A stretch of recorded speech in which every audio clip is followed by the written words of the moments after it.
اسی پہ بات کریں گے. سینئر اینالسٹ سمیع اللہ ملک صاحب نے ہمیں جوائن کر لیا. السلام علیکم، بہت شکریہ آپ کے وقت کا. غزہ کی صورتحال پہ تو ہم بات کر ہی رہے تھے. لبنان میں بھی صورتحال مختلف تو نہ تھی، لیکن اس طرح سے اتنی شدت سے، اتنی بے حسی سے، اتنے خوفناک انداز میں جو اس وقت حملے کیے جا رہے ہیں کہ ایک ایک گھنٹے میں کئی بار فضائی حملے کیے جا رہے ہیں، اور پھر زمینی حملوں کی بھی باتیں کی جا رہی ہیں. 1000 لوگ وہاں پر اپنی جانوں سے جا چکے ہیں. کیا کرنا چاہ رہا ہے اسرائیل اس خطے میں؟ کیا کوئی تیسری عالمی جنگ کا باعث بن سکتا ہے یہ سب کچھ جو اس وقت ہو رہا ہے؟ آپ اس پوری صورتحال کو کس طرح سے ریڈ کر رہے ہیں؟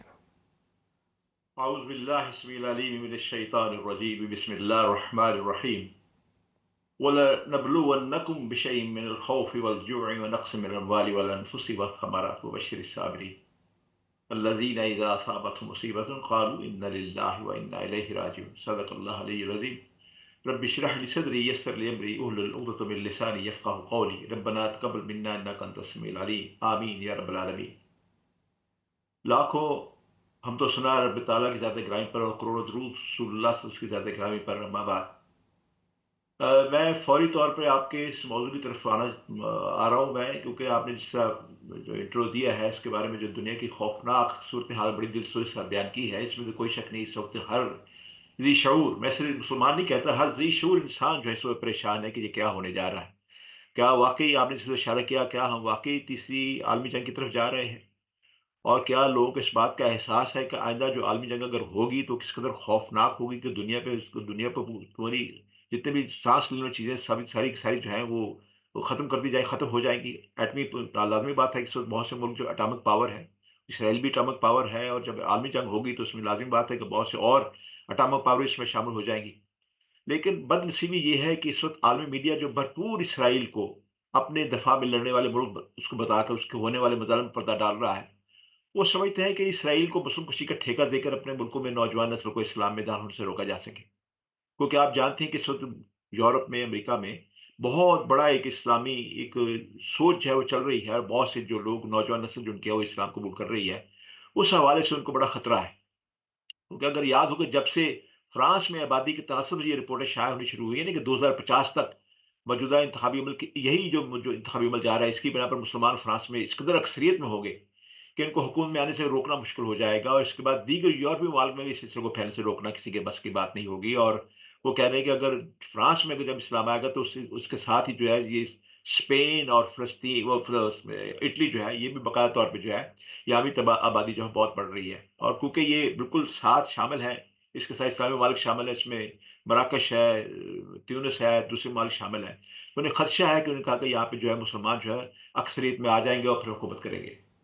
آج غزہ فلسطین کے بعد لبنان کے معاملے کو اسی طرح میں دیکھنے کی بڑی اشد ضرورت ہے، جس کا آپ نے بار بار ذکر بھی کیا ہے.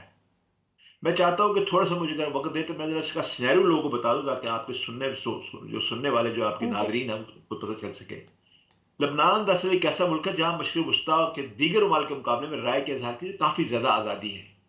میں اس لیے کہہ رہا ہوں کہ اگر دیکھا جائے ایز اے کمپیریزن سعودی عرب اور کویت اور یو اے ای، ان تمام خطے سے یہاں پہ بولنے کی، لکھنے کی ذرا زیادہ آزادی ہے. اور لازمی بات ہے کہ یہاں پہ کلب کسینو وغیرہ بھی بہت چل رہے ہیں، جس کی وجہ سے حزب اللہ کی حمایت یا اس کی مخالفت عوامی اور نجی سطح پر گفتگو کا ایک عام نقطہ رہتی ہے. میں حزب اللہ پہ اس لیے فوری طور پہ آیا ہوں کیونکہ میں نے کہا کہ وقت کم ہے اور پوری طرح تاریخ جو ہے بتا دی جائے. حزب اللہ اور اس کے سیاسی اثر رسوخ اور اس کے فوجی ہتھیاروں کے بارے میں کوئی گرما گرم مباحثے بھی پڑھنے کو مل رہے ہیں. لیکن یہ بھی ایک حقیقت ہے کہ اس وقت لبنان کی کمزور فوج کے مقابلے میں حزب اللہ ہی ایک ایسی تنظیم ہے جو اسرائیل کے خلاف برسر پیکار ہے، اور اسرائیل کو سب سے زیادہ ٹف ٹائم بھی اسی تنظیم کی طرف سے مل رہا ہے. اب حزب اللہ کی جو عسکری طاقت کے بارے میں بہت سے افراد کا خیال ہے کہ ایک کمزور فوج کی وجہ سے، لبنان کی جو کمزور فوج کی وجہ سے حزب اللہ کا طاقتور ہونا اور طاقت کا مزید حصول کا سلسلہ جاری رکھنا چاہیے تاکہ اس ملک کی جو حفاظت کر سکے، کیونکہ سمجھتے ہیں کہ لبنان کی کمزور فوج جو ہے اس کا مقابلہ نہیں کر سکتی. اسرائیل نے لبنان پر سب سے، اگر یاد ہو، سب سے پہلے 1982 میں حملہ کیا تھا، جس کے بعد 2000 تک جنوبی لبنان کے چند حصوں پر آج تک وہ قابض ہے اسرائیل. لیکن اس نے باقی لبنان پہ قبضہ کرنے کی جو کوشش تھی اور جو اس وقت وہ کام کرنا چاہ رہا تھا، اس وقت بھی حزب اللہ ہی اس کے راستے میں آئی تھی. اور حزب اللہ نے جو ہے اسرائیل کو ایسا سبق سکھایا تھا کہ امریکہ اور خود یورپی ممالک تھے وہ دنگ رہ گئے تھے کہ انہیں معلوم نہیں تھا کہ اتنا بڑا جو ہے ان کو اتنا بڑا سیٹ بیک ملے گا. اس وجہ سے وہ سارا پروگرام جو ہے وہ ختم ہو گیا تھا اس وقت. آج یہ دوبارہ شروع ہو رہا ہے. اب لبنان میں حزب اللہ کی عسکری فوج وہ واحد قوت ہے جو گزشتہ دہائی میں مؤثر طریقے سے اسرائیلی فوج کا مقابلہ کرنے میں کامیاب رہی ہے. اب لبنانی فوج غیر منظم ہونے کے ساتھ ساتھ کمزور اور پرانے محدود ہتھیاروں سے لیس ہے اور اسلحہ اور گولہ بارود کے لیے بھی امریکہ اور دیگر بحری مال پر بہت زیادہ اس کا انحصار کرتی ہے جو لبنان کی اپنی حکومت ہے. اس صورتحال کی بحث میں لبنان میں بہت سے وہ لوگ جو عام طور پر حزب اللہ کے ساتھ ہمدردی نہیں رکھتے تھے وہ بھی اب اس کی حمایت کھل کے حمایت کر رہے ہیں. یعنی اسرائیل نے جو سوچا اور تھا، امریکہ کچھ اور سوچا تھا، لیکن معاملہ تھوڑا سا اور پاسا جو ہے پلٹ گیا ہے. اس کچھ عرصہ پہلے تک حزب اللہ کے عام سیاسی حلیفوں میں نا ایک اس وقت سب سے بڑی مسیحی جو لبنان میں جماعت ہے نا، فری پیٹریاٹک موومنٹ، وہ تھی. گزشتہ کئی برسوں سے حزب اللہ اور فری پیٹریاٹک موومنٹ کے درمیان ایک دوسرے کی حمایت کرنے کا معاہدہ بھی تھا. اس سیاسی اتحاد سے جہاں فری پیٹریاٹک موومنٹ کو ایک قابل قدر شیعہ سیاسی جماعت کا ساتھ ملا، وہیں حزب اللہ نے بھی ایک مسیحی سیاسی جماعت کی حمایت حاصل کر لی تھی. ایک ایسی مسیحی سیاسی جماعت جو حزب اللہ سے فوری طور پر تخفیف اسلحہ کا مطالبہ نہیں کر رہی تھی. باقی جتنے بھی تھی جاتے ہیں وہ حزب اللہ کو ہتھیار پھینکنے کا مشورہ دے رہی ہیں کہ ان سے ہتھیار لے لیا جائے. اگرچہ اب دونوں گروپوں کے درمیان یہ سیاسی معاہدہ ختم کرانے میں غیر ملکی قوتوں کو بہت بڑا عمل دخل حاصل ہے، کیونکہ اب وہ سیاسی پیٹریاٹک جو ہے وہ موومنٹ جو ہے وہ حزب اللہ سے الگ ہو چکی ہے. لیکن اس کے حزب اللہ کو مزید کمزور کر کے لبنان سے اس کے وجود کو ختم وہ اس لیے انہوں نے کیا کہ تاکہ حزب اللہ کے وجود کو مکمل طور پر ختم کیا جا سکے. جیسے میں نے عرض کیا کہ 1982 میں حملہ ہوا تھا اور 1982 کے بعد آج تک یہ ان کا یہی سلسلہ چل رہا ہے کہ مطلب کسی طریقے سے جو ہے حزب اللہ کو یہاں سے ختم کر دیا جائے اور لبنان کو تقسیم کر دیا جائے. لبنان کو مذہبی بنیاد پر تقسیم کر کے اسے مزید کمزور کرنے کی ایک یعنی ان کا پروگرام ہے. وہ چاہتے ہیں کہ دو سیاسی ریاستیں بن جائیں لبنان کے اندر، ایک مسیحی ریاست بن جائے اور ایک مسلمان ریاست بن جائے. مسلمان ریاست کو کہ وہ پیچھے ہوگی، اسرائیل کے بالکل پڑوس میں جو ہے مسیحی ریاست آ جائے گی، اور وہ چاہتے ہیں کہ یہ ایسی مسیحی ریاست بارگاہ مسیحی ریاست بنا دی جائے جس کا قیام جو ہے نا وہ اسرائیل کا ایک حصہ ہی بن جائے. لیکن اسرائیلی حملوں کے بعد رونما صورتحال سے یہ بات واضح ہو گئی ہے کہ لبنان میں مختلف گروہ کسی طرح مذہبی خطوط میں جو ہے نئے اتحاد بننے شروع ہو گئے ہیں، اور مذہبی وہی جو گروپ ہے وہ دوبارہ جو ہے اس نے حزب اللہ سے رابطہ کر لیا ہے، اور ہر آنے والا قدم جو اب حزب اللہ کی حمایت کے لیے نرم گوشہ جو ہے پیدا کر رہا ہے. اسرائیل کے لیے نہیں بلکہ اس کے پیچھے جو عالمی قوتوں کے شیطانی دماغ میں پلنے والا مکروہ منصوبہ تھا نا وہ بھی شکست دو چار نظر آ رہا ہے. کیونکہ ان کا بھی خیال یہی تھا کہ ہم نے اس مسیحی جو پیٹریاٹک ہے اس کا ایک رابطہ جو ہے اس کے ساتھ حزب اللہ سے ختم کر دیا ہے، اور عین ممکن ہے کہ اس جو پیٹریاٹک جو ہے وہ بھی حزب اللہ کے خلاف اندر سے ہی ہتھیار اٹھا لے. لیکن انہیں ایسا کرنے میں کامیابی نہیں ہو سکی، اور جس کی وجہ سے جو ہے انہیں بڑی پریشانی ہو گئی ہے. بلکہ الٹا جو پیٹریاٹک ہے اس نے نہ صرف ہتھیار نہیں اٹھائے بلکہ انہوں نے حزب اللہ کے ساتھ دینے کا بھی اندر کھاتے انہوں نے اعلان کر دیا ہے. یہی وجہ ہے کہ لبنان پر شدید فضائی حملے سے نمایاں طور پر لگ رہا ہے کہ حزب اللہ کو نشانہ بنانے کی آڑ میں لبنان کی تقسیم کے فارمولے پر مزید بڑھاوا دینے پر عمل درآمد ہو رہا ہے. یہ ہے وہ عمل جس کے بارے میں آپ کو میں اشارہ کرنا چاہتا ہوں، جس نے آپ نے اشارہ کیا اپنے انٹرو میں کہ اسرائیل کے اوپر جو زمینی حملہ کرنے کا اندیشہ ہو رہا ہے اس میں کوئی شک نہیں. میں آپ کی اس بات کی تائید کرتا ہوں، کیونکہ اب انہوں نے طے کر لیا ہے کہ کس طریقے سے لبنان کو جو ہے تقسیم کر دیا جائے. اب اسرائیلی جیٹ طیاروں نے لبنان کے جنوب اور وادی البقاع پر جو بمباری کی ہے تو نیتن یاہو نے، آپ کو یاد ہوگا، لبنانی عوام کے نام ایک پیغام میں کہا کہ جی اسرائیل کی جنگ جو ہے آپ کے ساتھ نہیں ہے، یہ حزب اللہ کے ساتھ ہے. اس نے ایک مکارانہ گیم کھیلی. اب دیکھنا یہ ہے کہ کیا نیتن یاہو کے اس مکارانہ بیان کے بعد لبنان میں اسرائیل کے مظالم کے پس منظر میں لبنان میں جو وجود میں آنے والا فطری اتحاد کا رد عمل کیا ہوتا ہے. میں نے جیسے آپ کو عرض کر دیا کہ وہ ابھی اس میں کامیاب نہیں ہو سکے، لیکن حزب اللہ اور لبنان کے اندر کتنی حمایت جو ہے وہ برقرار رکھ سکتے ہیں مزید، اور دوسرے گروپ ہیں یہ آئندہ وقت آئے گا. سمیع اللہ ملک صاحب، ایک بریک کی طرف ہمیں جانا ہے. بریک سے واپس آ کے اس کے اوپر مزید بات کریں گے کہ اسرائیل کے ارادے تو بڑے واضح ہیں لیکن باقی طاقتیں کیوں خاموش ہیں. بات کریں گے ایک بریک کے بعد.